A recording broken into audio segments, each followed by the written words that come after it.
محمد رسول الله صلى الله عليه وسلم وشرف وكرم وجد وعظم ورضي الله تعالى عن أهل بيته المطهرين وأصحابه المهتدين وتابعين لهم بإحسان إلى يوم الدين.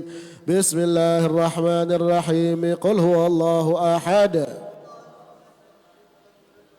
ولم يكن له كفوا وأنوارهم وعلومهم ونفحاتهم في الدين والدنيا الآخرة. الفاتحة.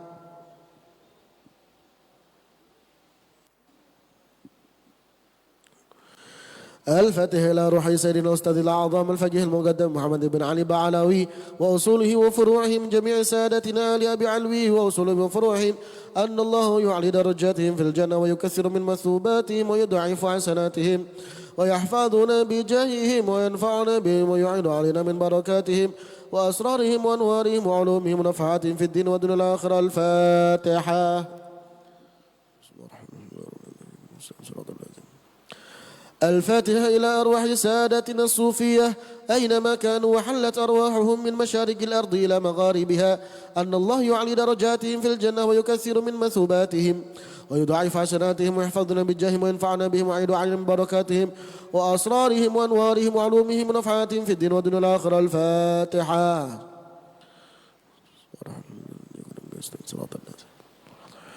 الفاتح إلى روح سيدنا صاحب الراتب قطب الإرشاد وغوث العباد والبلاد الحبيب عبد الله بن علوي الحداد وأصوله وفروعهم أن الله يعلى درجاتهم في الجنة ويكثر من مثوباتهم ويضاعف حسناتهم ويحفظنا بجاههم وينفعنا بهم ويعيد علينا من بركاتهم وأسرارهم وأنوارهم وعلومهم ونفعاتهم في الدين والدنيا الآخرة. الفاتحة. أعوذ بالله من الشيطان الرجيم. بسم الله الرحمن الرحيم. صراط الذين أنعمت عليهم غير المغضوب عليهم ولا الضالين. الفاتحة إلى أرواح كافة عباد الله الصالحين ووالدينا ومشايخنا في الدين وذوي الحقوق علينا وأمواتها أهل هذه البلدة من أهل لا إله إلا الله أجمعين وإلى أرواح أموات المسلمين وأحياهم إلى يوم الدين أن الله يغفر لهم ويرحمهم ويفرج كروب المسلمين ويرحمهم ويشفي مرضاهم ويجمع شملهم على الهدى ويؤلف ذات بينهم ويولي عليهم خيارهم ويصرف عنهم شرارهم ويكفينا وإياهم شر الفتن والمحن والمؤذين والمعتدين من قريب أو بعيد ويرخي أسعارهم ويغزر أمطارهم ويعطي كل سائل منا ومنكم سؤله على ما يرضي الله ورسوله ويفتح علينا فتوح العارفين ويختم لنا بالحسن وهو راض عنا في خير ولطف وعافية. وإلى حضرة النبي محمد صلى الله عليه وسلم. الفاتحة.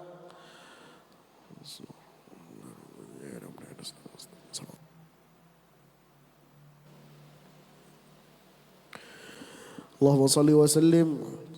Minta hajatnya masing-masing.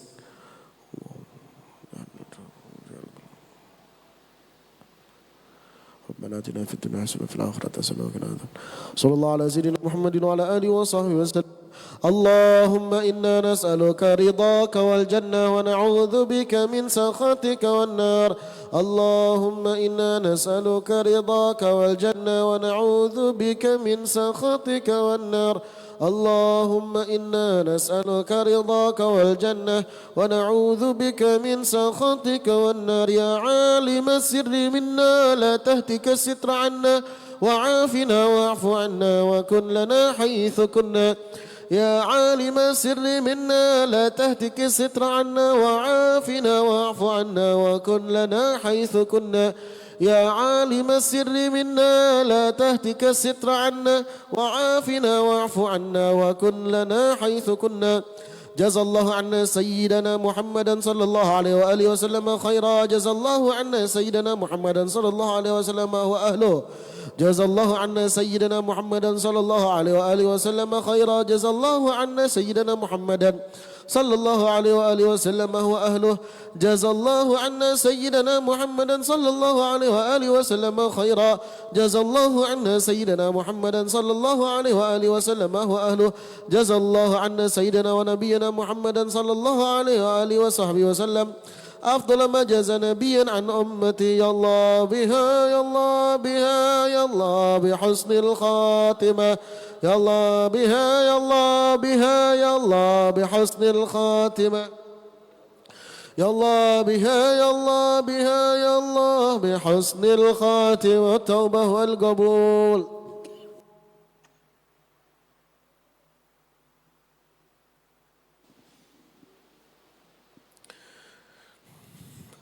والفاتحة كما نوى سيدي الحبيب عمر بن حمد المسلم على حضرة النبي محمد الفاتحة. أعوذ بالله من الشيطان الرجيم. صراط الذين أنعمت عليهم غير المغضوب عليهم. فيا أيها الراجون منه شفاعة صلوا عليه سلموا تسليما. اللهم وبارك عليه وعلى آله. ويا أيها المشتاقون إلى رؤيا جماله صلوا عليه وسلموا تسليما. اللهم صل وسلم وبارك عليه وعلى ويا من يخطب وصاله يقظة ومناما صلوا عليه وسلموا تسليما. اللهم صل وسلم وبارك عليه وعلى الجنة ونعيمها سعد لمن يصلي ويسلم ويبارك عليه. اللهم صل وسلم وبارك عليه وعلى آله. يا رب صل على محمد يا رب صل عليه وسلم. يا ربي صل على محمد يا ربي صل عليه وسلم. يا رب صل على محمد حبيبك الشافع المشفع. يا ربي صل على محمد حبيبك الشافع المشفع. يا رب صل على محمد أعلى الورى رتبة وأرفع. يا ربي صل على محمد على الورى رتبة وأرفع. يا رب صل على محمد أسمى البرايا جاها وأوساع. يا ربي صل على محمد أسمى البرايا جاها وأوساع. يا ربي صل على محمد واسلك بنا ربي خير مهياع. يا ربي صل على محمد واسلك بنا ربي خير مهيا. يا ربي صل على محمد وعافنا واشفي كل موجع. يا ربي صل على محمد وعافنا واشفي كل موجع. يا ربي صل على محمد وأصلح القلب واعف وانفع. يا ربي صل على محمد وأصلح القلب واعف وانفع. يا ربي صل على محمد واكف المعادي واصرفه ورداع. يا ربي صل على محمد واكف المعادي واصرفه ورداع. يا ربي صل على محمد نحل في حصنك الممنع. يا ربي صل على محمد نهل في حسنك الممنع. يا ربي صل على محمد رب ارضى عنا رضاك الارفاع. يا ربي صل على محمد رب ارضى عنا رضاك الارفع. يا ربي صل على محمد واجعل لنا في الجنان مجمع. يا ربي صل على محمد واجعل لنا في الجنان مجمع. يا ربي صل على محمد رافق بنا خير خلقك أجمع. يا ربي صل على محمد رافق بنا خير خلقك أجمع. يا ربي صل على محمد يا ربي صل عليه وسلم. يا ربي صل على محمد يا ربي صل عليه وسلم. اللهم صل وسلم وبارك عليه وعلى آله. أعوذ بالله من الشيطان الرجيم. بسم الله الرحمن الرحيم. إنا فتحنا لك فتحا مبينا ليغفر لك الله ما تقدم من ذنبك وما تأخر ويتم نعمته عليك ويهديك صراطا مستقيما. صلى الله عليه. وينصرك الله نصرا عزيزا. جاءكم رسول من أنفسكم عزيز عليه ما عنتم حريص عليكم بالمؤمنين رؤوف رحيم. صلى الله عليه. فإن تولوا فقل حسبي الله حسبي الله لا إله إلا هو عليه توكلت وهو رب العرش العظيم. صلى الله عليه. إن الله وملائكته يصلون على النبي يا أيها الذين آمنوا صلوا عليه وسلموا تسليما. اللهم صل وسلم وبارك عليه وعلى آله.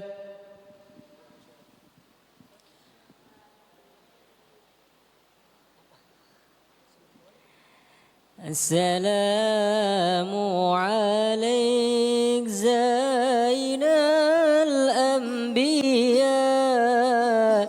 سلام عليك أتقى الأنقياء. السلام عليك زين الأنبياء. السلام عليك أتقى الأنقياء. سلام عليك زين الأنبياء. السلام عليك أتقى الأنقياء. سلام عليك زين الأنبياء. سلام عليك أتقى الأزكياء. السلام عليك أصفى الأصفياء. السلام عليك أزكى الأزكياء. السلام عليك أصفى الأزكياء. السلام عليك أزكى الأزكياء. السلام عليك من رب السماء. السلام عليك. السلام عليك. السلام عليك زين الأنبياء. السلام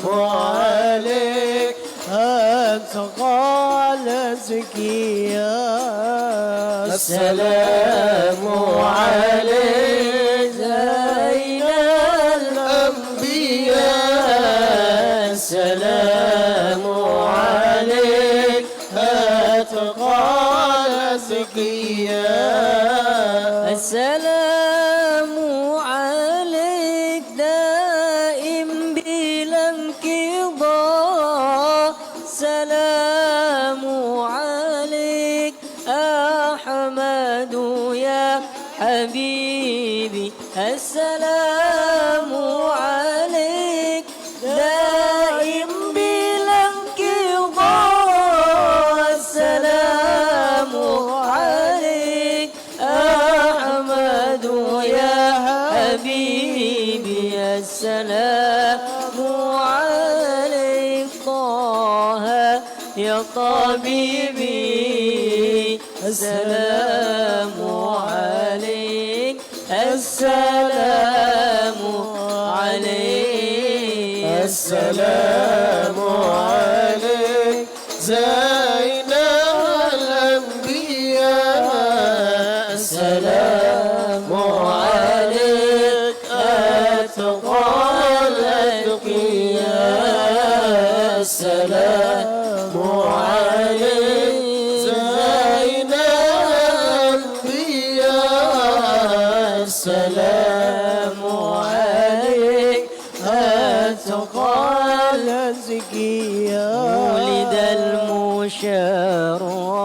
المشرب في ربيع الأول والقلب ينفك والكواكب تنجلي ولد المشرب في ربيع الأول والقلب يخفى والكواكب تنجلي والقلب يخفى والكواكب تنجلي ولد المشرب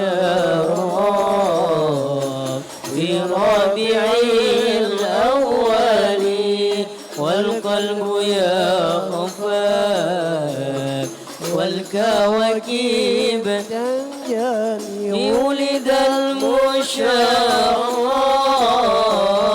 في ربيع الأول والقلب يخفى والكواكب تنجلي والقلب يخفى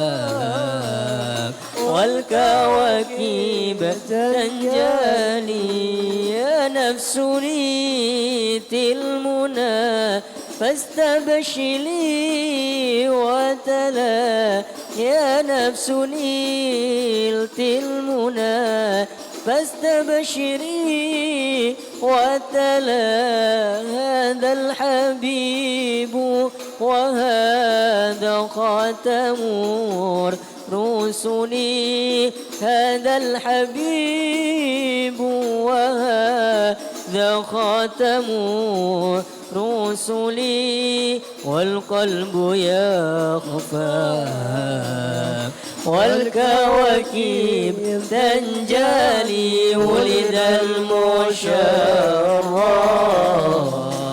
في ربيع الأول والقلب يخفى والكواكب تنجلي ولد المشرب في ربيع الأول والقلب يخفى والكواكب تنجلي والقلب يخفى والكواكب تنجلي وتكون آمنا رأيت جملا وتكون آمنا رأيت جملا كالبدر في ليلة يلوجها ينجلي كالبدر في ليلة يلوجها ينجلي والقلب يخفى والكواكب تنجلي ولد المشرف في ربيع الأول والقلب يخفى والكواكب تنجلي ولد المشرف في ربيع الأول والقلب يخفى والكواكب تنجلي والقلب يخفى والكواكب تنجلي.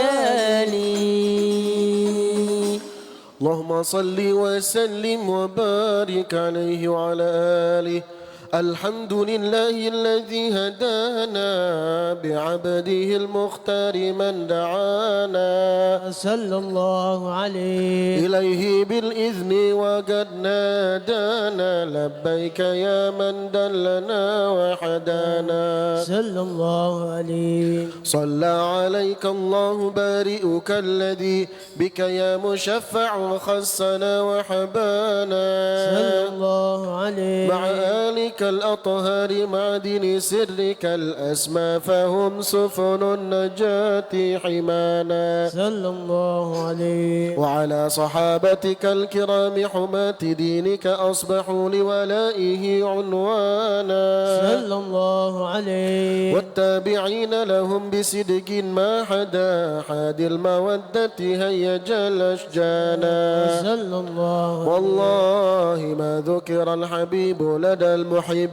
إلا وأضحى والها النشوانا صلى الله عليه أين المحبون الذين عليهم بذل النفوس مع النفائس هانا صلى الله عليه لا يسمعون بذكر طه المصطفى إلا به انتعشوا وأذهب رانا صلى الله عليه فاهتاجت الأرواح تشتاق اللقاء وتحن تسأل ربها الرضوانا صلى الله عليه حال المحبين كذا فاسمع إلى سير المشفع وارهف الآذان صلى الله عليه وانصت إلى أوصاف طه المجتبى واحضر لقلبك يمتلئ وجدانا يا ربنا صل وسلم دائما على حبيبك من إليك دعانا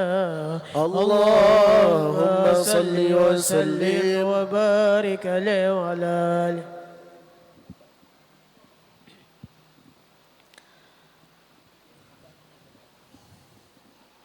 اللهم صل وسلم وبارك عليه وعلى آله.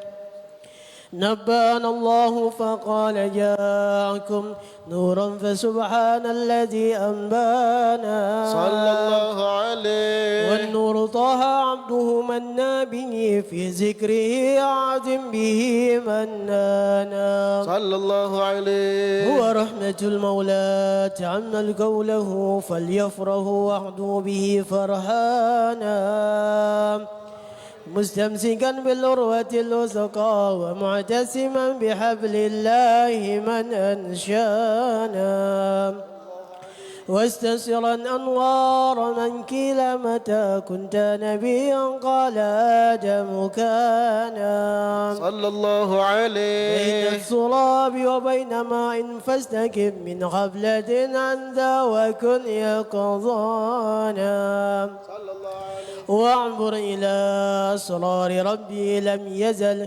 ينقلني بين الخيار المصانا الله عليه لم تفتر من شعبتين إلا أنا في خيرها حتى بروزي أنا صلى الله عليه فأنا خيار من خيار قد خرجت من نكاه الإله صانا صلى الله عليه طهره الله ما اختاره وما براك مثله إنسانا صلى الله عليه وبحبه وبذكره والنسر والتوقير رب العرش قد أوصانا صانا يا ربنا صل وسلم دائما على حبيبك من إليك دعانا اللهم صل وسلم وبارك عليه وعلى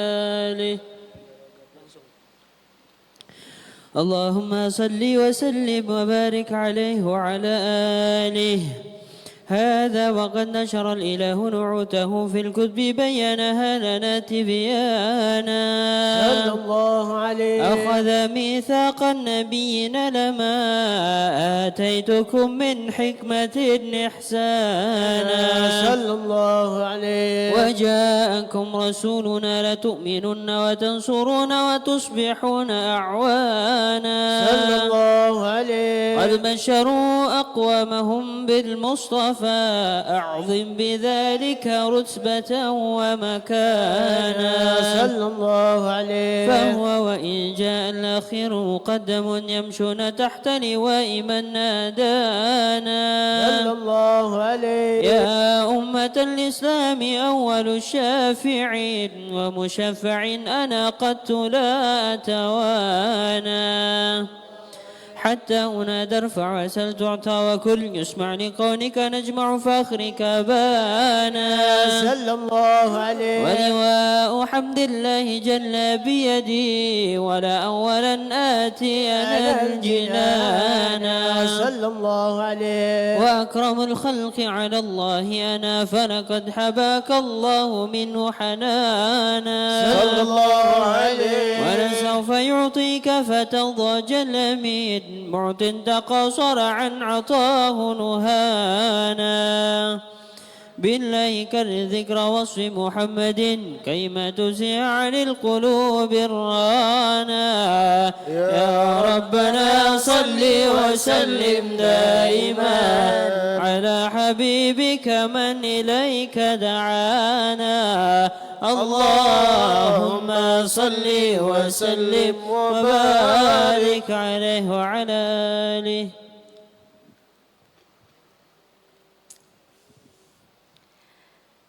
أدم الصلاة على النبي محمد اللهم صل وسلم وبارك عليه فقبولها حتما بغير تردد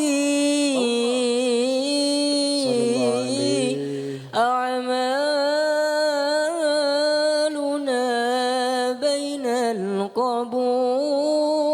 القبول وردها إلا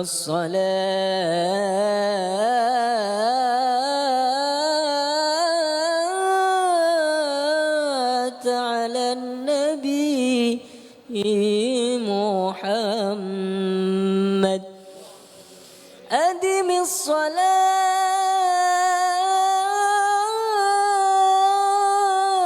الصلاة على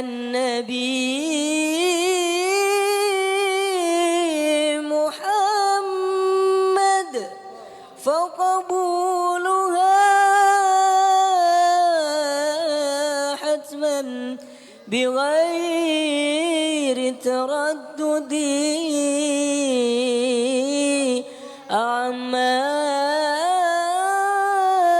أعمالنا بين القبول وردها إلا الصلاة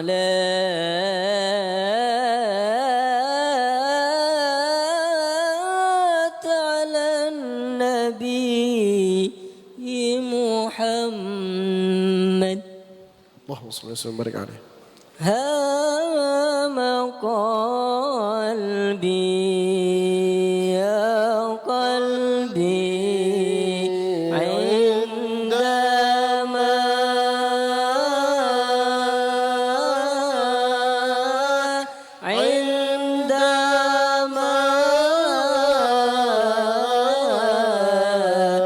ذكر النبي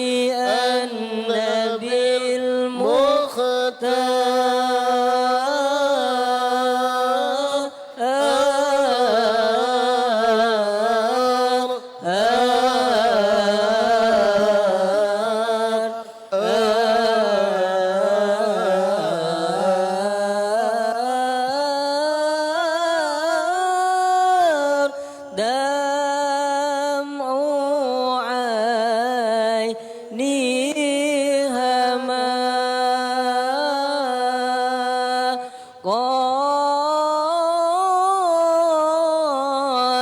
قد هما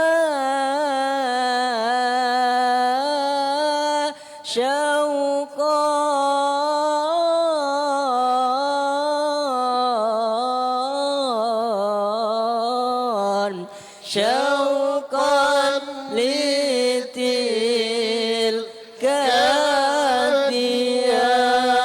الديار محمد أحمد طه يا طه ميل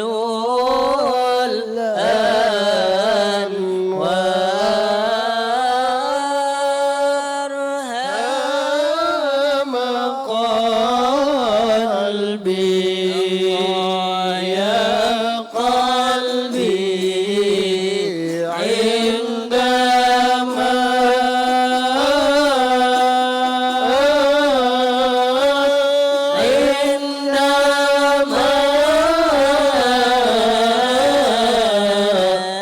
ذكر النبي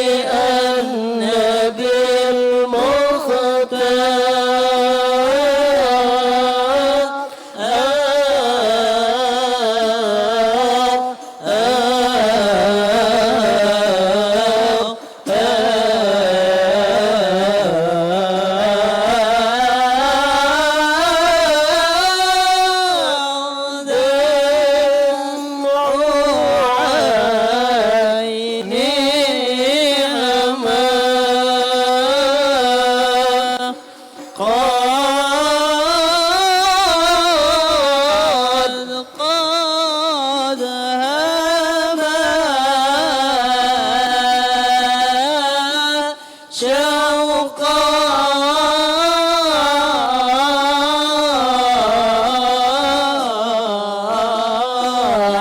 شوقا لتلك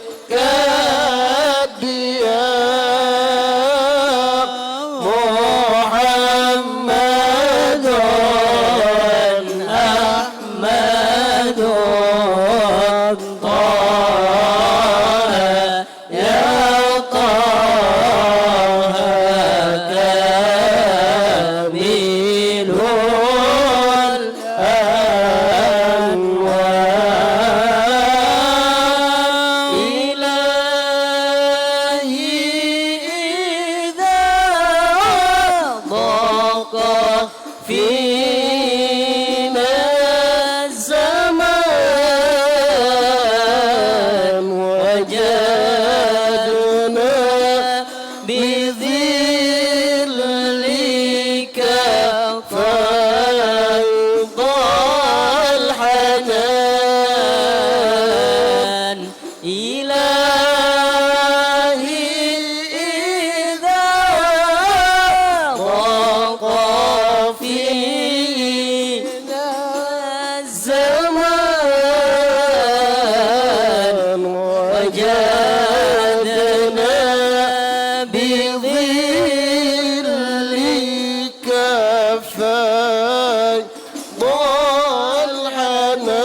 الخطوب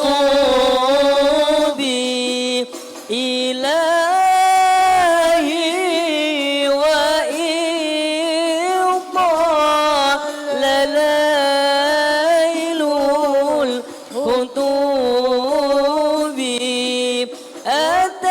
أتينا إليك نروم الأمان إذا ضاق فينا الزمان وجدنا بظلك فيض الحنان إلهي إذا ضاق فينا الزمان وجدنا بظلك فيض الحنان إلهي وإن طال ليل الخطوب إلهي وإن طال ليل الخطوب أتينا إليك نروم الأمان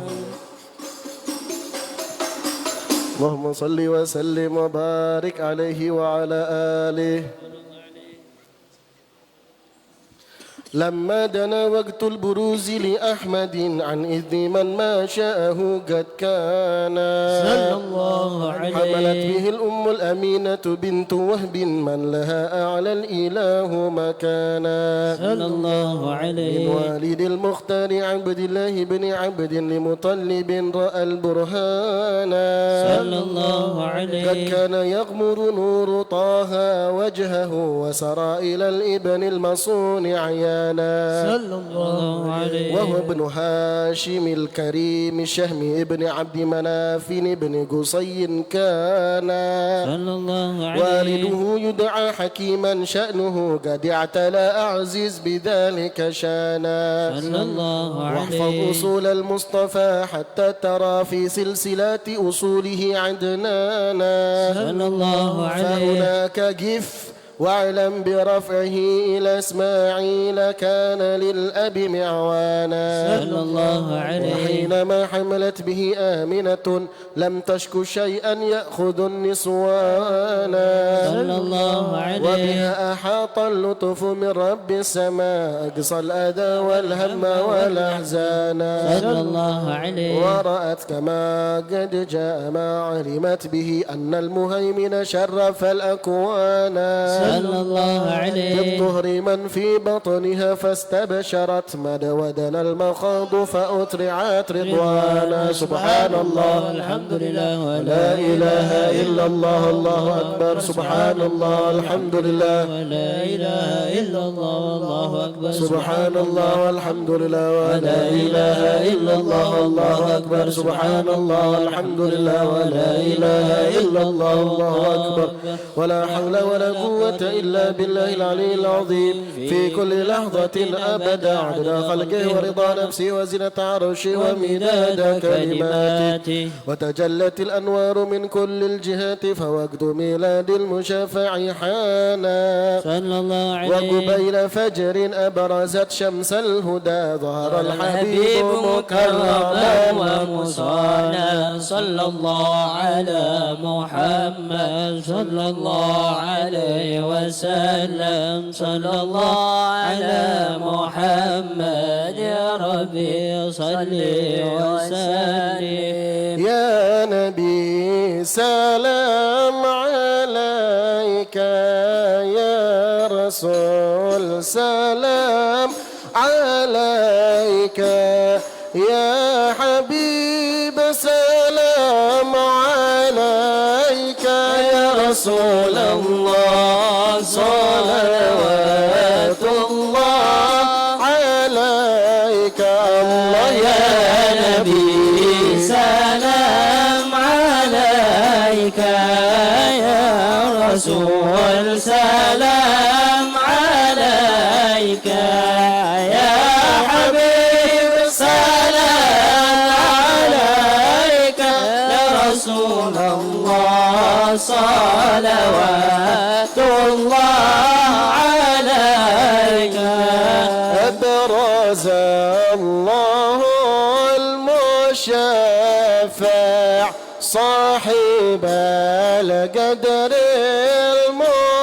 المرافع فمال النور النواحي برسول الله عما كل الكون أجمع يا نبي سلام عليك يا رسول سلام عليك يا حبيب سلام عليك يا رسول الله صلوات الله عليك نكست أصنام مشركين وبنا شركي تصدع ودنا وقت الهداية برسول الله وحمى الكفر تزعزع يا نبي سلام عليك يا رسول سلام عليك يا حبيب سلام عليك يا رسول الله صلوات الله عليك مرحبا أهلا وسهلا بك يا ذا القدر الأرفع يا إماما للرسالة من به الآفات تدفع يا نبي سلام عليك يا رسول سلام عليك يا حبيب سلام عليك صلوات الله عليك أنت في الحشر ملذون لك كل الخلق تفزع وينادون ترى ما قدها من هول أفضع يا نبي سلام عليك يا رسول سلام عليك يا حبيب سلام عليك صلوات الله عليك فلها أنت فتسجد وتنادى اشفعت شفاع فعليك الله صلى ما بدا النور وشاع شاع طلع طلع البدر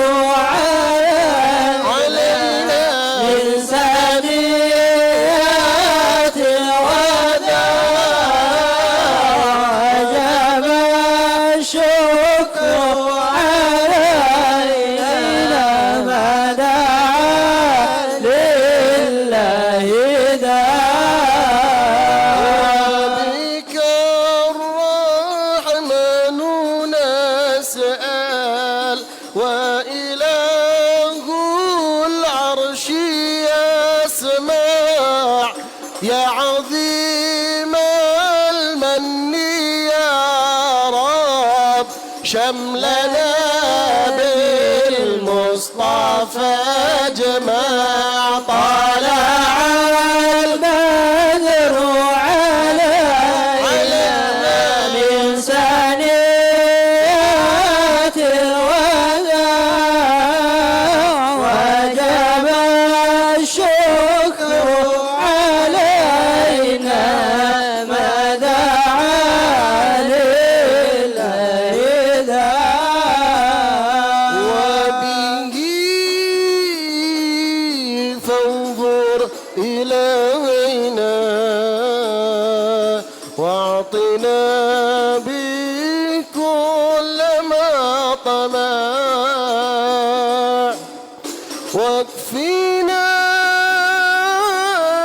كل البلايا ودفع الآفات وارفع صلى الله على محمد مرحبا صلى الله عليه وسلم مرحبا صلى الله على محمد مرحبا صلى الله عليه وسلم مرحبا واسقنا يا رب اغثنا يا الله بحيانها الطاليه معيا يا الله ربي فاغفر لي ذنوبي يا الله ببركة الهادي المشفع يا الله وختم العمر بحسنه يا الله واحسن العقبى ومرجع يا الله ربي فاغفر لي ذنوبي يا الله ببركة الهادي المشفع يا الله صلى الله على محمد صلى الله عليه وسلم صلى الله على محمد صلى الله عليه وسلم يا صلاة الله تغشى من له الحسن تجمع صلى الله على محمد صلى الله عليه وسلم أحمد الطهرى وآله والصحابة ما سنا شعر صلى الله على محمد صلى الله عليه وسلم صلى الله على محمد يا ربي صل وسلم على محمد يا ربي صل وسلم اللهم صل وسلم وبارك عليه وعلى آله.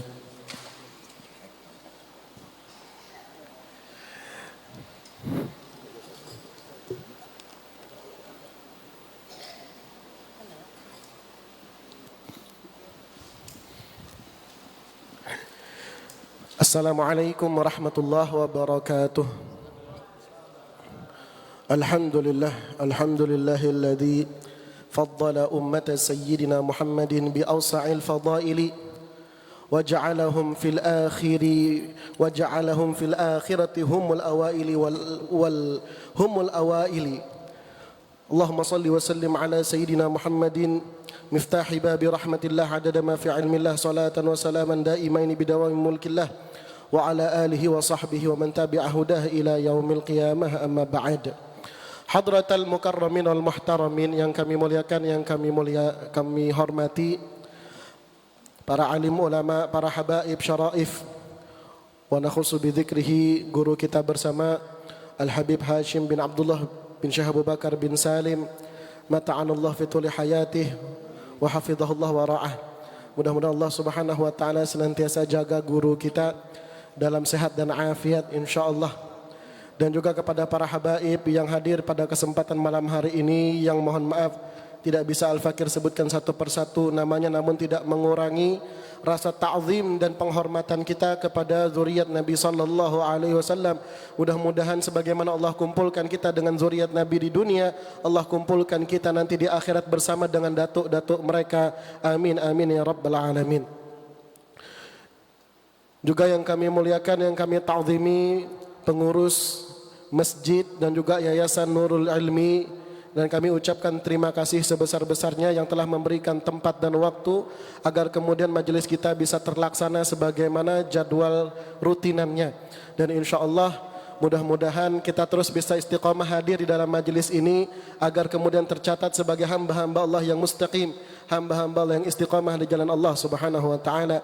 Amin ya rabbal alamin. Juga jemaah sekalian yang mudah-mudahan kita semua dirahmati dan dimuliakan oleh Allah subhanahu wa ta'ala. Puji syukur kita panjatkan kehadirat Allah subhanahu wa ta'ala. Alhamdulillah, malam hari ini kembali kita dikumpulkan oleh Allah subhanahu wa ta'ala di dalam majlis rutinan kita. Kita berdoa kepada Allah, mudah-mudahan apa yang kita hadiri pada malam hari ini insyaAllah tercatat sebagai amal yang saleh di sisi Allah subhanahu wa ta'ala, sehingga kemudian nanti manakala kita berjumpa dengan Allah, amal yang kita lakukan malam hari ini menjadi penolong kita di hadapan Allah subhanahu wa ta'ala. Amin ya rabbal alamin. Salawat dan salam semoga senantiasa tercurahkan keharibaan agung Nabi besar Muhammad sallallahu alaihi wa alihi wa sahbihi wasallam beserta para keluarga, sahabat dan para pengikut yang setia hingga akhir zaman. Kita berdoa kepada Allah, mudah-mudahan nanti di hari kiamat kita dibangkitkan dan dikumpulkan bersama Nabi Muhammad. Amin amin ya rabbal alamin. Jamaah sekalian dirahmati oleh Allah subhanahu wa ta'ala, untuk membuka majelis kita pada malam hari ini kita mintakan kemudian pembacaan Al-Quran yang akan disampaikan oleh Ustadzuna Al-Ustadz Fajri Al-Janturi, fa'alaihi falyatafaddal mashkura. Sallallahu ala Nabi Muhammad. Assalamualaikum warahmatullahi wabarakatuh. A'udzu billahi minasy syaithanir rajim. Bismillahirrahmanirrahim. وبشر الذين آمنوا وعملوا الصالحات أن لهم جنات تجري من تحتها الأنهار كلما رزقوا منها من ثمرة رزقا قالوا هذا الذي رزقنا من قبل وأتوا به متشابها ولهم فيها أزواج مطهرة وهم فيها خالدون إن الله لا يستحيي أن يضرب مثلا ما بعوضة فما فوقها فأما الذين آمنوا فيعلمون أنه الحق من ربهم وأما الذين كفروا فيقولون ماذا أراد الله بهذا مثلا يضل به كثيرا ويهدي به كثيرا وما يضل به إلا الفاسقين الذين ينقضون عهد الله من بعد ميثاقه ويقطعون ما أمر الله به أن يوصل الباطل ويفسدون في الأرض أولئك هم الخاسرون كيف تكفرون بالله وكنتم أمواتا فأحياكم ثم يميتكم ثم يحييكم ثم إليه ترجعون هو الذي خلق لكم ما في الأرض جميعا ثم استوى إلى السماء فسواهن 7 سماوات وهو بكل شيء عليم صدق الله العظيم ثم السلام عليكم ورحمة الله وبركاته. Shadaqallahul azim. Maha benar Allah dengan segala firman-Nya. Kita berdoa kepada Allah, mudah-mudahan Allah Subhanahu wa taala jadikan kita sebagai hamba-hamba Allah yang senantiasa terikat hatinya dengan Al-Qur'an. Amin amin ya rabbal alamin. Alhamdulillah, malam hari ini kita telah memasuki malam kedua daripada bulan Maulid Nabi sallallahu alaihi wasallam. Kalau kita ingin menelisik daripada riwayat yang datang dari Sayyidina Abbas radhiyallahu anhu, paman Nabi sallallahu alaihi wasallam, beliau pernah kemudian memuji Nabi dengan kelahiran Nabi sallallahu alaihi wasallam. Beliau mengatakan, "Ya Rasulullah, wa anta lamma wulidta asyraqatil ardu wa adaat binurikal ufuqu. Fanahnu fi dzalika ad-dhiya wa dzalika an-nur subulur rasyadi nakhtariqu." Ya Rasulullah, engkau itu manakala dilahirkan menjadi teranglah langit dan bumi ini karena sebab cahaya yang datang dari ufuk itu. Sementara kami terhadap cahaya tersebut kami mencoba untuk masuk ke dalam cahaya tersebut agar kemudian menjadi bahagian daripada orang-orang yang berada bersama dengan engkau. Kita berdoa kepada Allah, mudah-mudahan dengan hadirnya bulan Maulid yang Allah anugerahkan kepada kita, semoga menjadi maulid yang berkesan buat kita, dan mudah-mudahan dengan maulid tahun ini Allah jadikan kita semakin cinta, semakin rindu dengan pertemuan bersama dengan Nabi Muhammad sallallahu alaihi wasallam. Amin amin ya rabbal alamin. Selanjutnya yaitu mari kita dengarkan nasihat dari guru kita Al-Habib Ad-Da'i ilallah Al-Habib Hashim bin Abdullah bin Syah Abu Bakar bin Salim. Fa'alaihi falyatafaddal mashkura. Sallallahu ala Nabi Muhammad.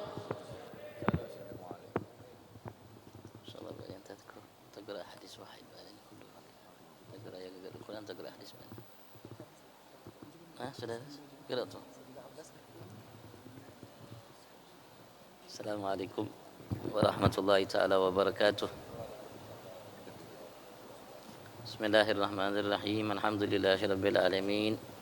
Hamdan yuafi ni'amahu wa yukafi'u mazidahu. Salli wa sallim wa barik ala sayyidina Muhammad al-Fatih lima ughliq wal khatim lima sabaq nasiril haq bil haq wal hadi ila siratikal mustaqim sallallahu alaihi wa ala alihi wa sahbihi haqqa qadrihi wa miqdarihi al-azim. Subhanaka la ilma lana illa ma 'allamtana innaka antal alimul hakim. Qala al-muallif musannif Imam Syekhul Islam kutub da'wah wal irsyad wa ghusl ibad wal bilad al-habib Abdullah bin Ali bin Muhammad haddad fi ta'rifi risalatul mudhakara ila an qala radhiyallahu ta'ala wa nafa'ana bihi bi ulumi fi darin amin wa radhiyallahu ta'ala ankum ajma'in. Amma ba'du fa inna jima'al khairi wa milakahu taqwa Allah fi sirri wal alaniyah wal ghaibi wash shahadah. Wattaqwa hiya al-khaslatu allati tajma'u li sahibiha khairid dunya wal akhirah ila akhir wallahu a'lam. Alhamdulillah. Masyaallah, luar biasa. Allah Subhanahu wa taala kumpulkan kita saat ini di tempat yang agung yang mulia untuk mencari sesuatu yang karenanya Allah Subhanahu wa taala ciptakan langit bumi, utus para nabi rasul yang merupakan permata. Yang dinyatakan oleh Imam Ghazali, Allah Subhanahu wa taala ciptakan semua alam semesta, langit, bumi. Allah Subhanahu wa taala utus kitab, kirim nabi rasul karena 2 permata.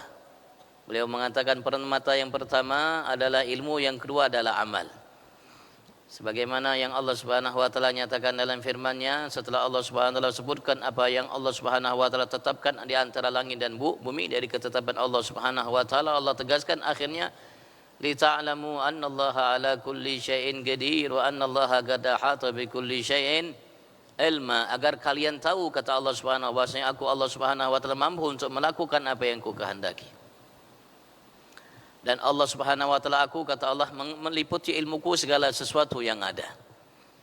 Yang kedua, sebagaimana yang kita ketahui bahwasanya ilmu tersebut membutuhkan amal yang diminta oleh Allah bagi setiap kita, yang karenanya Allah ciptakan kita, wa ma khalaqtul jinna wal insa illa liya'budun. Mudah-mudahan ilmu yang saat ini kita pelajari menghasilkan ubudiyah, penghambaan kita dengan melakukan keimanan, ketakwaan, amal soleh yang diminta oleh Allah Subhanahu wa taala terhadap setiap kita, sehingga kita menjadi semata hamba Allah Subhanahu wa taala, mampu menjalankan wa ma khalaqtul jinna wal insa illa liya'budun. Mudah-mudahan sebab kumpul kita di salah satu taman daripada taman surga ini, yang kita di samping menyebut Allah Subhanahu wa taala, kita disebut oleh Allah Subhanahu wa taala di hadapan para malaikatnya, dan kita dibanggakan oleh Allah di hadapan mereka. Kita berharap Allah Subhanahu wa taala sempurnakan segala nikmatnya kepada kita dan golongkan kita sebagai hamba yang pandai mensyukuri segala nikmatnya. Allahumma amin. Dan senantiasa salawat salam Allah limpah ruahkan ke hadirat junjungan agung kita Nabi besar Muhammad sallallahu alaihi wasallam, yang merupakan cahaya.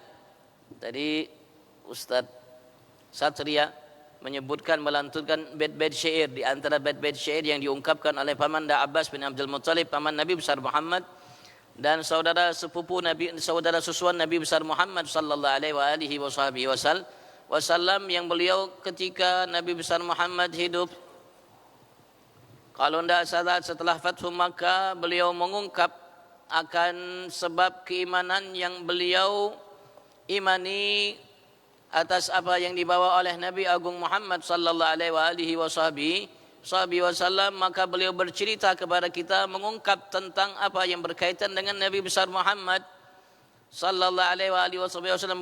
Beliau bercerita dalam bait-bait syair tersebut tentang apa yang terjadi kepada Nabi Allah Adam. Nabi Adam sebelumnya, cerita Nabi Allah Adam sampai Nabi Allah Adam diturunkan terus sampai lahir Nabi Muhammad. Dan beliau mengatakan tadi bahwasanya Nabi besar Muhammad ketika lahir memancarkan cahaya. Lahir Nabi besar Muhammad, dari tubuh Nabi besar Muhammad memancarkan cahaya. Dari tubuh Nabi besar Muhammad memancarkan cahaya yang menerangi ufuk langit dan ufuk timur. Langit barat sampai timur, bumi dari barat sampai timur, terang benderang. Sampai dinyatakan oleh ulama, malam itu, fajar itu seakan-akan di siang hari. Tapi yang anehnya, memancar cahaya yang menerangi langit dan bumi itu dari barat sampai timur itu, yang menembus segala sesuatu yang ada, dari sosok bayi yang mungil, yang ketika lahir memancarkan cahaya tersebut yang menerangi langit dan bumi yang ada, dan cahaya itulah yang menerangi setiap kalbu, hati, pikiran, lahir batin hamba-hamba Allah Subhanahu wa taala yang mendapatkan hidayat dari Allah Subhanahu wa taala. Maka duduknya kita di tempat ini, di majelis ini, dibacakan maulid Nabi besar Muhammad sallallahu alaihi wasallam merupakan kebutuhan bagi setiap kita yang beriman, agar keimanan kita bercahaya, agar hati, kalbu, ruh kita, jiwa kita bercahaya, agar nafsu, hawa nafsu kita bercahaya, agar pola pikir kita menunjukkan bahwasanya kita ini insan bercahaya, cahaya yang datang dari Allah Subhanahu wa taala melalui Nabi Agung Muhammad sallallahu alaihi wasallam. Karena Allah Subhanahu wa taala dalam firman-Nya menjelaskan bahwasanya Nabi Muhammad adalah cahaya. Allah mengatakan, qad ja'akum minallahi nurun wa kitabun mubin, sungguh telah datang kepada kalian dari Allah nur, cahaya, dan kitab mubin, kitab yang jelas, Al-Quran. Cahaya itu ulama mengatakan Nabi Agung Muhammad sallallahu alaihi wasallam yang menyebabkan kita, wasilah bagi kita dengan ilmu yang kita miliki, kita mampu untuk mengamalkannya sesuai dengan yang diinginkan oleh Allah dan Rasul, sehingga ucapan, perbuatan, tingkah laku, lahir batin dalam bermuamalat kita kelihatan manusia yang bercahaya. Karena kalau hanya sekadar ilmu tanpa cahaya, maka ilmu itu tidak menghasilkan suatu kebaikan, Tapi cahaya itulah yang membuat kita mampu paham dan melihat, memahami secara jelas apa yang harus kita perbuat, kita lakukan. Karena ia cahaya. Seperti malam hari ini kita lihat semuanya. Sehingga kita mampu melakukan dan tambah kita khawatir. Kenapa? Karena kita berada dalam cahaya. Begitu juga ilmu yang kita miliki. Dan semua yang kita miliki tanpa cahaya maka tidak akan berguna, tidak akan bermanfaat. Mudah-mudahan insyaAllah Allah limpah luahkan sebanyak-banyaknya, seagung-agungnya, semulia-mulianya, setinggi-tingginya setiap saat, waktu, detik, nafas, serta henti-hentinya. Salawat salam untuk junjungan agung kita Nabi besar Muhammad yang menjadi pelita cahaya buat kehidupan kita lahir batin dunia akhirat. Bagi keluarganya, para sahabat, pengikut dan para pencinta, kita berharap mudah-mudahan Allah Subhanahu wa taala satukan kita insyaallah di dalam surga bersama Nabi agung Muhammad sallallahu alaihi wasallam. Amin Allahumma amin. Masyaallah. Sudah masuk bulan Maulid kata Ustaz Satria tadi. Malam kedua ini Masya Allah. Kita harus berupaya untuk tadi mencari cahaya tersebut, mengenali cahaya tersebut agar hidup kita bercahaya. Karena kita yakin kita akan mati. Sebanyak apapun harta yang kita kumpulkan, yang kita tumpuk, setinggi apapun jabat yang telah kita raih, seluas apapun ilmu yang telah kita miliki, kita akan tinggalkan dunia ini. Dan semua itu tidak akan bermanfaat bagi setiap kita nanti kelak di hidupan kita setelah ini, kecuali yang kita manfaatkan, gunakan untuk bekal dalam kehidupan kita nanti di sana. Kalau pangkat, jabatan, kedudukan, status sosial yang paling tinggi yang kita miliki, yang telah kita raih, kita jadikan untuk kebaikan kita di akhirat. Dengannya kita menjadi hamba yang bertakwa kepada Allah. Dengannya kita menjadi hamba yang peduli akan kebaikan untuk sesama kita. Dengannya kita mampu untuk bermuamalah dengan Allah dan sesama kita dengan baik insyaAllah. Menghantarkan kedudukan yang kita capai itu kebaikan di akhirat. Begitu juga harta kita dan lain sebagainya. Kalau tidak, na'udzubillah.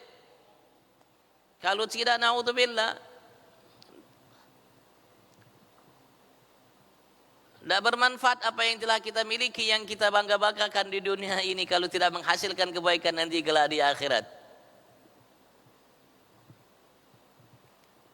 Yang akan kita banggakan bagaimana apa yang kita miliki dari anugerah Tuhan kita Allah Subhanahu wa taala di muka bumi ini yang kita manfaatkan untuk berbekal nanti kelak di akhirat. Dan semua anugerah yang diberikan oleh Allah Subhanahu wa taala terhadap kita, mata kita, tubuh kita, panca indera kita, hati kita, harta kita, kedudukan kita, pangkat kita, kekuasaan kita, umur kita, detik kita, nafas kita, kesehatan kita, apapun sumber, wasilah untuk kita jadikan semua itu bekal untuk kehidupan kita nanti kelak di akhirat. Dan Allah Subhanahu wa taala hanya minta kepada kita atas semua anugerah yang diberikan oleh Allah, manfaatkan untukmu, bagi kebaikanmu dunia sampai kelak di akhiratmu. Nah, kita belajar duduk di majelis ini untuk memahami hal itu.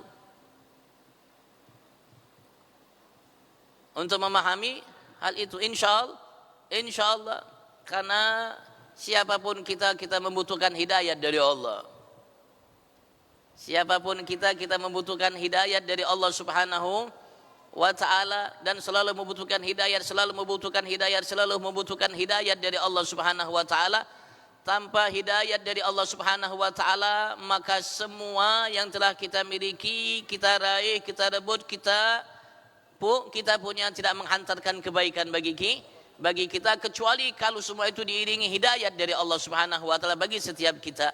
Karena itulah mahalnya hidayat. Allah Subhanahu wa taala selalu minta kepada kita untuk kita berdoa kepada Allah dalam setiap rakaat kita, ihdinas siratal mustaqim, hidayat untuk kita menempuh jalan tersebut.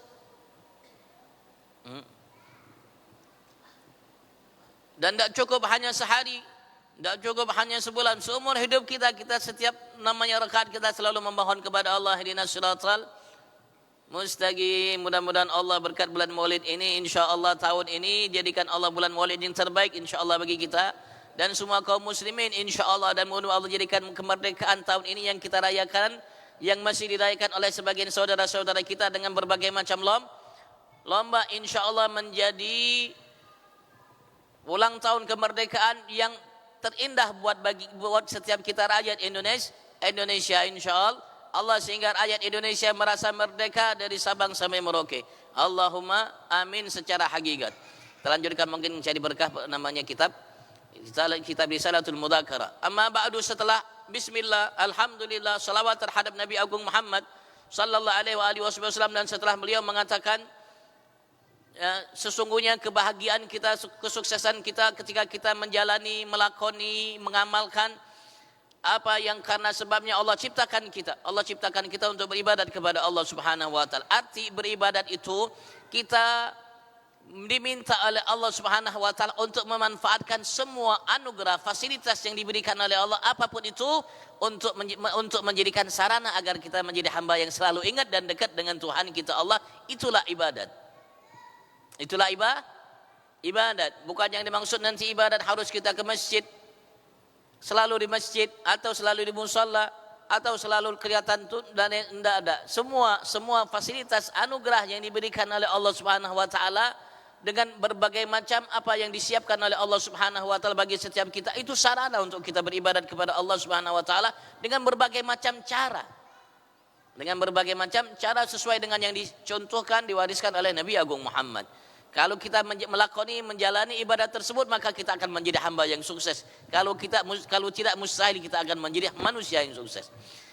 Amma ba'du, adapun setelah itu, fa inna jima'al khair, ketahuilah sesungguhnya jima'al khair, segala kebaikan dicakup oleh Allah, disatukan, dikumpulkan oleh Allah Subhanahu wa taala, digabungkan oleh Allah. Wa milakahu, dan milak kendalinya.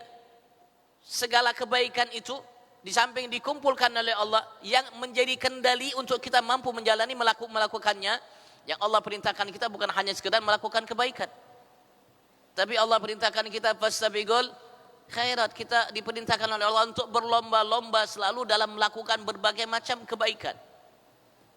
Dan sumber kebaikan itu ada di majelis kita ini. Ilmu pengetahuan itulah sumber kebaikan. Tanpanya tidak mungkin seseorang akan melakukan kebaikan. Tanpanya tidak mungkin seorang akan mampu melakukan kebaikan. Siapa yang akan mampu melakukan kebaikan kalau dia tidak tahu, tidak mengetahui apa kebaikan yang harus dia lakukan. Maka disatukan oleh Allah, dijadikan kendali oleh Allah Subhanahu wa taala kebaikan itu segalanya. Taqwa Allah, dalam ketakwaan kepada Allah.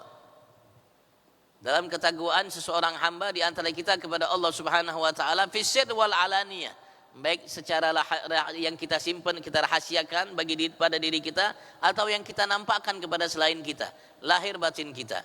Wal ghaib wasyahadah, baik yang berkaitan dengan alam ghaib, ketakwaannya diminta oleh Allah Subhanahu wa taala untuk kita imani. Begitu juga apa yang ada di alam syahadah yang Allah minta kepada setiap kita untuk kita lihat. Kita diperintahkan oleh Allah untuk melihat langit. Tadi Allah cerita kepada kita, Ustaz Fajri tadi namanya menjelaskan, Allah menyatakan setelah Allah Subhanahu wa taala ciptakan bumi, Allah pun namanya fasawahuna, menciptakan langit. Allah jadikan 7 lapis langit. Allah ceritakan itu karena di dalamnya ada manfaat.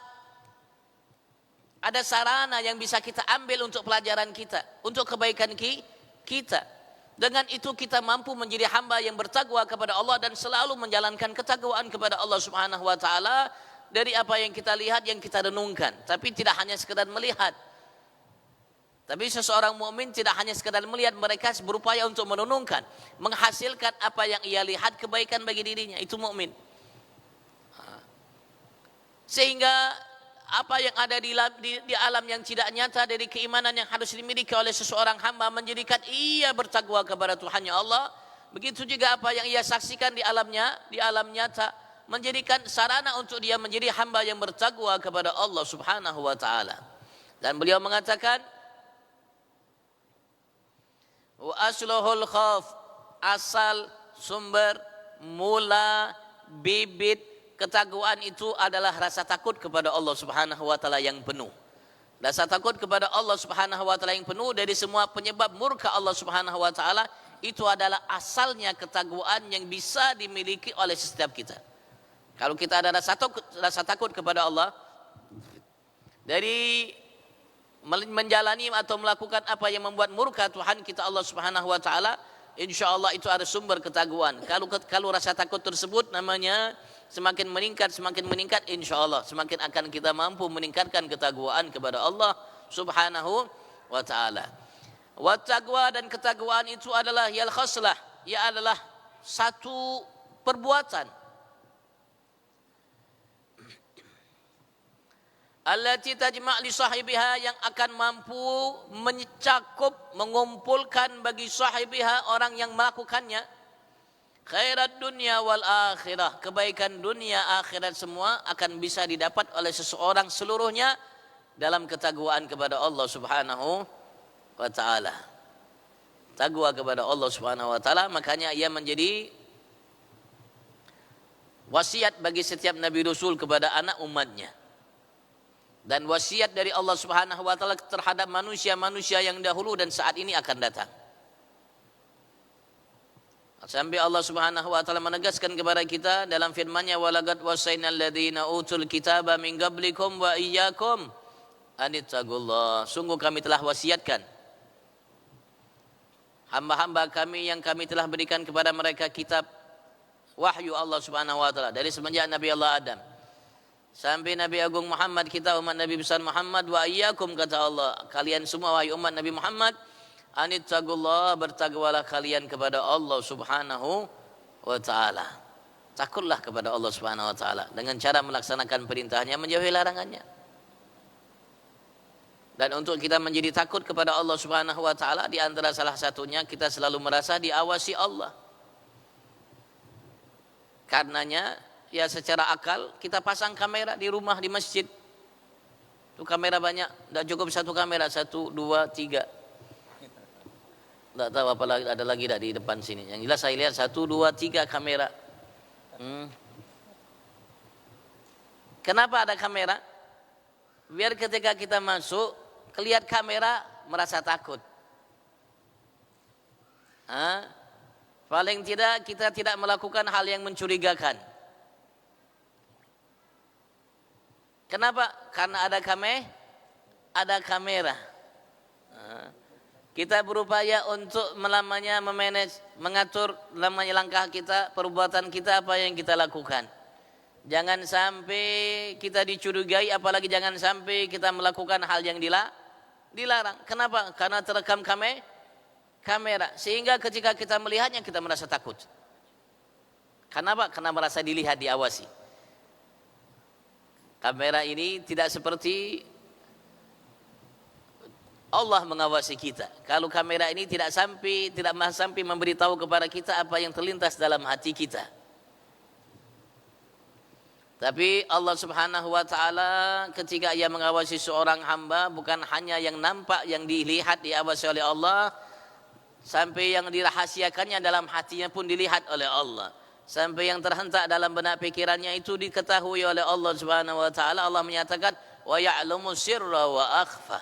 Allah tahu yang dirahasiakan oleh seseorang di dalam hatinya, dan yang lebih tersembunyi Allah pun tahu. Sehingga ketika kita merasa diawasi oleh Allah selalu dimanapun kita berada, insya Allah lama-lama hal itu namanya menghasilkan untuk kita rasa takut. Dan rasa takut itulah yang akan membawa kita untuk menjadi hamba yang bertakwa kepada Allah Subhanahu ta'ala. Ketika kita mampu menjadi hamba yang bertakwa kepada Allah Subhanahu wa ta'ala, kita sudah dapatkan apa yang pernah dijanjikan oleh Allah dari kebaikan buat hambanya lahir batin dunia sampai ke akhiratnya.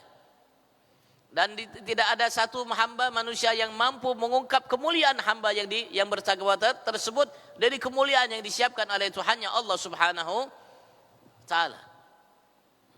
Dan alhamdulillah Allah Subhanahu wa ta'ala, sebagaimana yang kita tahu, nanti akan kita baca ayat-ayat mengenai takwa kepada Allah Subhanahu wa ta'ala, menegaskan, mengumumkan kepada kita semua untuk menjadi hamba yang paling dicintai oleh Allah, yang paling mulia di sisi Allah Subhanahu wa ta'ala.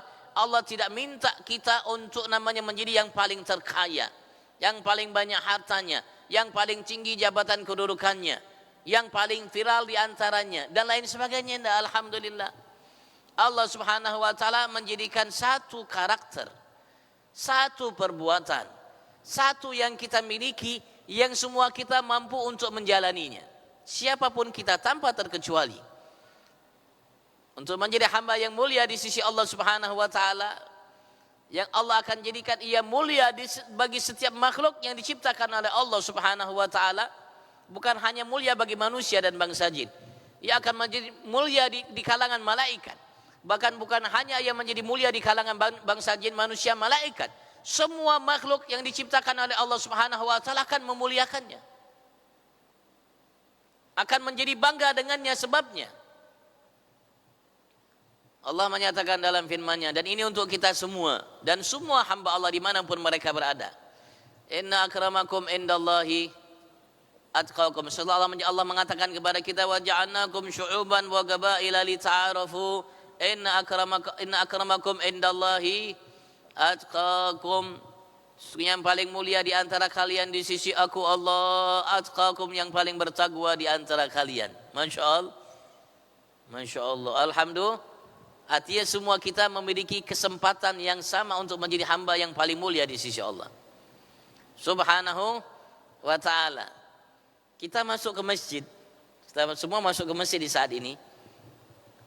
Kita merasa mulia karena kita berada di rumah Allah, masjid. Kita merasa mulia karena kita saat ini berada di masjid dan Allah berikan kemuliaan bagi hambanya di masjid. Kita masuk ke sini niat i'tikaf, selama kita duduk berada di masjid ini, walaupun kita tidak namanya beramal beribadat, dicatat kebaikan pahala oleh Allah Subhanahu wa taala. Dan kita masuk merasa mulia. Ada manusia-manusia kalau dia menjadi hamba yang bertakwa kepada Allah Subhanahu wa taala, ketika kita bangga ketika ia masuk masjid ini. Bukan hanya ia yang bangga ketika ia masuk rumah Allah menjadi tetamu Allah, tapi masjid merasa bangga karena ia masuk ke dalamnya. Ada di antara kita mudah-mudahan yang masjid bangga, bahagia, senang, luar biasa karena ia masuk ke masjid.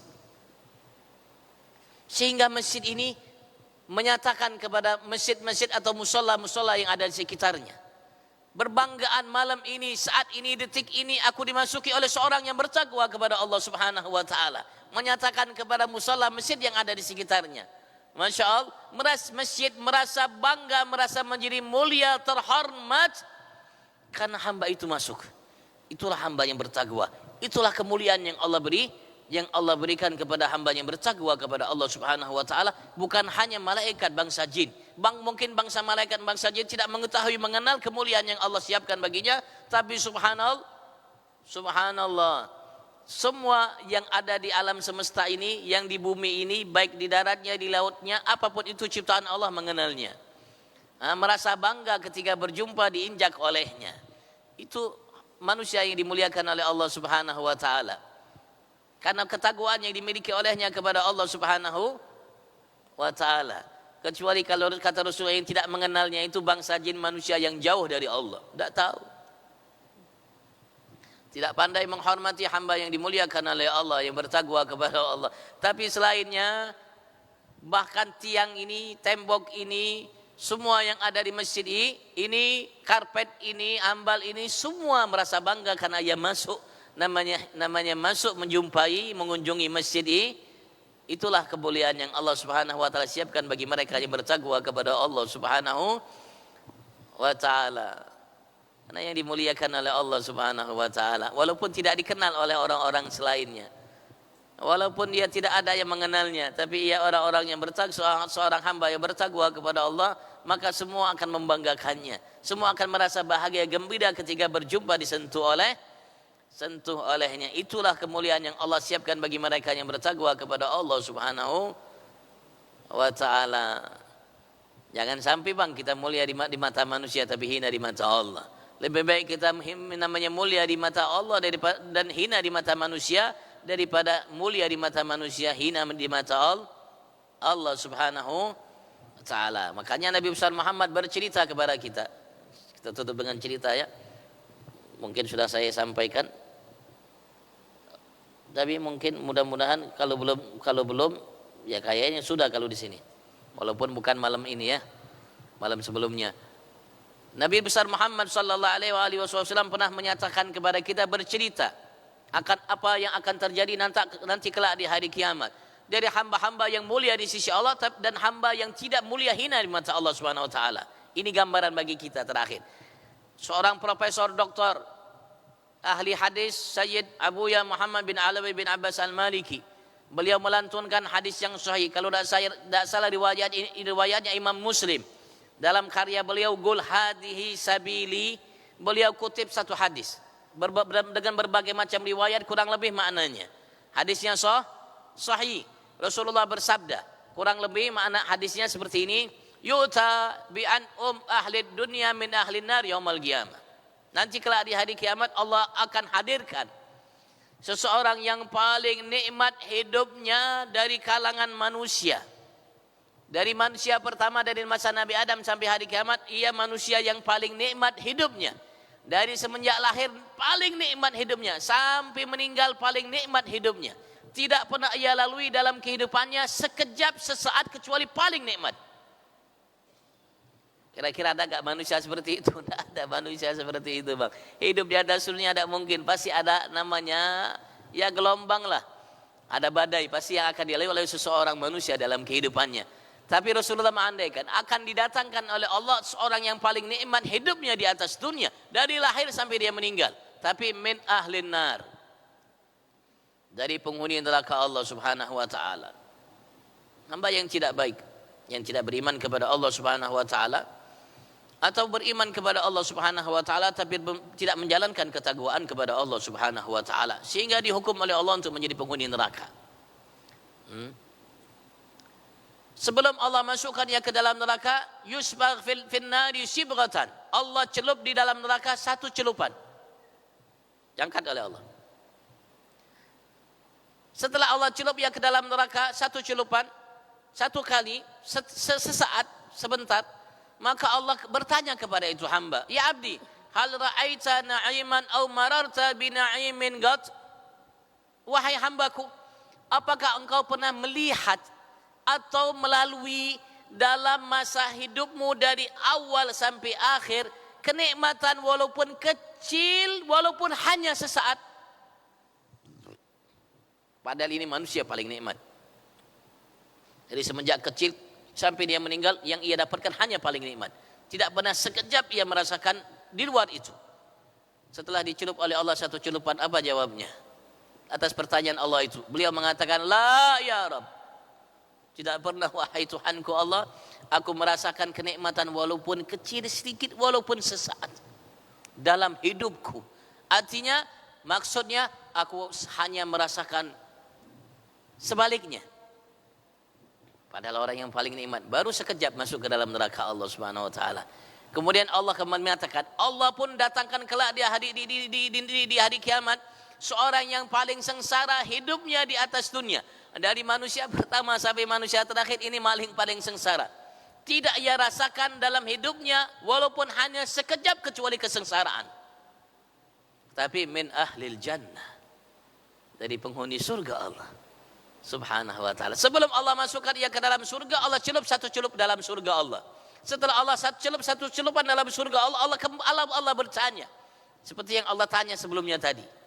Allah mengatakan, ya abdi, hal ra'aita bu'san au mararta bi bu'sin qat? Wahai hambaku, apakah engkau pernah melihat atau pernah engkau alami lalui dalam masa hidupmu kesengsaraan walaupun hanya sekejap, walaupun kecil? Apa jawabnya? La ya Rabb. Tidak pernah wahai Tuhanku Allah, seumur hidupku aku merasa sengsara walaupun sesaat, atau aku lalui dalam hidupku sengsara sekecil apapun ya walaupun sesaat. Baru satu celupan dalam surga Allah. Bagaimana kalau tinggal dalam surga Allah selamanya? Begitu juga itu manusia hamba, semuanya hanya satu celup dalam neraka Allah Subhanahu wa taala. Bagaimana kalau tinggal lama bahkan selamanya dalam neraka Allah Subhanahu wa taala? Mudah-mudahan kita berharap bang untuk menjadi hamba tersebut. Sekali lagi, pintunya atau pendaftarannya selalu dibuka oleh Allah. Dan Allah siap untuk menerima kita semua menjadi hamba yang mulia di sisi Allah. Tanpa terkecuali. Dimanapun mereka tinggal, siapapun mereka. Walaupun saat ini mungkin yang belum Islam. Ada mungkin di antara hamba Allah saat ini belum Muslim, belum Islam, belum beriman kepada Allah. Tapi Allah siapkan selama masih dia hidup, masih nyawanya masih berada di tubuhnya, maka kesempatan itu tidak ditutup juga oleh Allah terhadapnya. Barangkali ia masuk ke dalam Islam, menjadi hamba yang beriman, bertakwa kepada Allah, walaupun sesaat sebelum beliau meninggal menjadi hamba yang bertakwa kepada Allah, masih diberikan kesempatan oleh Allah Subhanahu. Itulah keadilan yang dimiliki oleh Allah. Mudah-mudahan Allah jadikan kita semua hamba yang bertakwa kepadanya secara lahir dan batin sempurna, sehingga kita mendapatkan kemuliaan sempurna dari Tuhan kita Allah Subhanahu wa taala. Ayo sekali lagi mari, bulan ini bulan kesempatan untuk kita mengenal Nabi Agung Muhammad, bulan Maulid. Tidak mungkin seorang di antara kita akan kenal dengan Allah kalau tidak kenal dengan Muhammad. Tidak mungkin seorang di antara kita akan cinta dengan Allah kalau tidak cinta dengan Muhammad. Tidak mungkin kita akan menjadi hamba yang merindukan Allah kalau kita tidak merindukan Muhammad. Tidak mungkin kita menjadi hamba Allah yang dirindukan oleh Allah kalau kita tidak dirindukan oleh Nabi Muhammad. Tidak mungkin kita menjadi seseorang hamba Allah yang dekat dengan Allah, dimuliakan Allah dengan berbagai macam kemuliaan kalau kita tidak ikuti jejak langkah Muhammad sallallahu alaihi wa alihi wasallam. Tapi bagaimana kita akan mengikuti jejak langkah Nabi Muhammad, menjadikan ia tauladan bagi kita, panutan, kalau kita tidak mencintainya? Bagaimana kita akan mencintainya kalau kita tidak mengenalnya? Karena itu Allah kenalkan sosok agung Nabi Muhammad dalam kitab suci Al-Quran. Kitab Maulid yang paling terbesar adalah Al-Quran. Disitulah Allah kenalkan dalam setiap surat, dalam setiap ayat mungkin keagungan yang Allah berikan kepada Nabi besar Muhammad sallallahu alaihi wasallam. Tinggal kita baca dan kita pelajari, kita pahami, insyaallah kita akan kenal dengan Muhammad sallallahu alaihi wasallam, dan dengan sendirinya kita akan mencintai dan mengikuti jejak langkahnya sehingga kita menjadi hamba yang mulia, sukses, dan insyaallah dunia sampai kelak di akhirat di sisi Allah Subhanahu wa taala. Sebelum ia mendapatkan kesuksesan, sudah dipanggil oleh Allah Subhanahu wa taala dengan panggilan yang amat sangat merdu. Andaikan amal ibadat yang dilakukannya hanya panggilan itu yang diterima olehnya dari balasan Allah, cukup sudah. Ya ayyatuhan nafsul mutmainnah turji'i ila rabbika radiyatan mardiyah fadkhuli fi ibadi wadkhuli jannati. Allahumma amin. Kita baca doa ya, amin.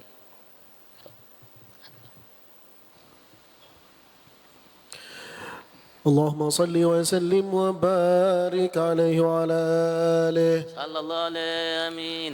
ولقد أشرت لنعت من أوصافه تحيي القلوب تهيج الأشجان والله قد أثنى عليه فما يساوي القول منا أو يكون ثنانا لكن حبا في السرائر قد دعا لمديح صفة ربنا وحدانا وإذ امتزجنا بالمودة ها هنا نرفع أيدي فقرنا ورجانا للواحد الأحد العلي إلهنا متوسلين بمن إليه دعانا مختاره وحبيبه وصفيه زين الوجود به الإله حبانا يا ربنا يا ربنا يا ربنا بالمصطفى اقبلنا أجب دعوانا أنت لنا يا ذخرنا في هذه الدنيا وفي أخرانا أصلح لنا الأحوال واغفر ذنبنا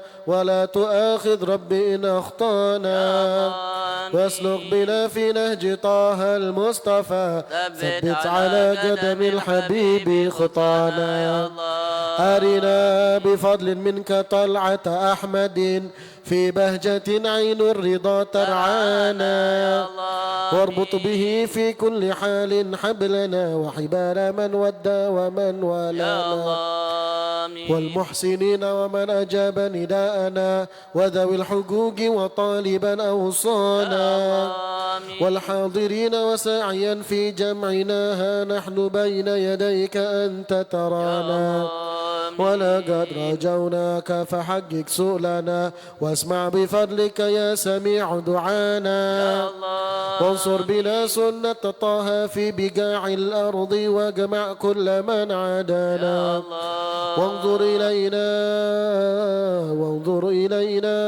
وانظر إلينا واسقنا كأس الهنا واشفي وعافي عاجلا مرضانا واقضي لنا الحاجات واحسن ختمنا عند الممات وأصلح عن عقبانا يا ربي واجمعنا وأحبابا لنا في دارك الفردوس يا رجوانا يا ربي واجمعنا وأحبابا لنا في دارك الفردوس يا رجوانا يا ربي واجمعنا وأحبابا لنا في دارك الفردوس يا رجوانا بالمصطفى صل عليه وآله ما حركت ريح الصبا أغصانا سبحان ربك رب العزة عما يصفون وسلام على المرسلين والحمد لله رب العالمين إن الله وملائكته يصلون على النبي يا أيها الذين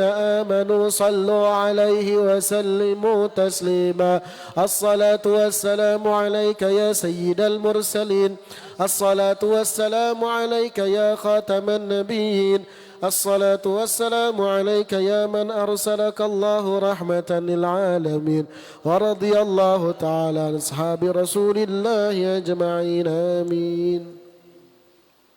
سيد الفاتحة.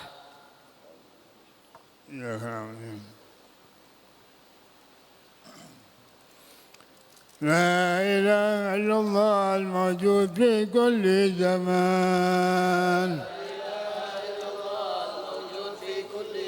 لا إله إلا الله المعبود في كل مكان لا إله إلا الله المذكور في كل لسان لا إله إلا الله المعروف بالإحسان لا إله إلا الله كل يوم هو في شان لا إله إلا الله الأمان من زوال الإيمان ومن فتنة الشيطان يا قديم الإحسان كم لك علينا من إحسان إحسانك القديم يا حنان يا منان يا رحيم يا رحمن يا غفور يا غفور اغفر لنا وارحمنا وأنت خير الراحمين صلى الله على سيدنا محمد وعلى آله وصحبه وسلم الحمد لله رب العالمين الله منكم. Tadi nasihat yang disampaikan oleh guru kita. Mudah-mudahan apa yang tadi beliau sampaikan insya Allah bisa tertancap di dalam hati kita sebagai yang tadi beliau katakan agar ilmu itu menjadi nur. Mudah-mudahan kita bisa amalkan apa yang tadi beliau sampaikan insya Allah. Amin ya rabbal alamin. Insya Allah di majelis yang akan datang sekaligus gabung sama Maulid Akbar di Masjid Nurul Ilmi insya Allah taala.